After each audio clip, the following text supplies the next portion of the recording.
Okay, good morning guys at mga ka-sexy. So for today's mini vlog, so ito po yung quick and easy breakfast dish or menu na niluto ko, ang buttered shrimp. So first, ilagay natin yung butter sa mainit na kawali. And then, ilagay natin yung garlic. Ayan, gisa-gisahin po natin yung garlic. Ayan, wait po natin hanggang maluto yung garlic and maging brown. Tapos pag luto na, ilagay na po natin yung mga shrimps natin. Ayan. Halu-haluin natin hanggang maging kulay orange yung mga shrimps natin. Ayan guys. Kailangan po ay ma-absorb ng shrimps yung butter. So, pag kulay orange na, ilagay na po natin yung green beans.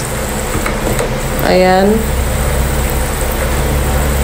Halo natin yung green beans, tapos wait natin na maluto yung green beans saka shrimps.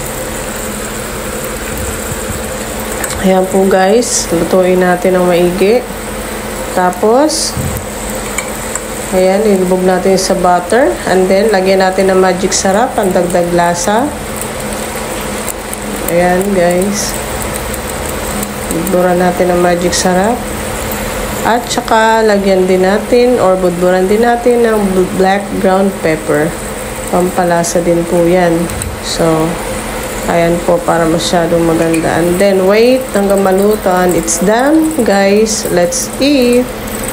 Thank you for watching. Kain na po tayo. Happy breakfast and good morning.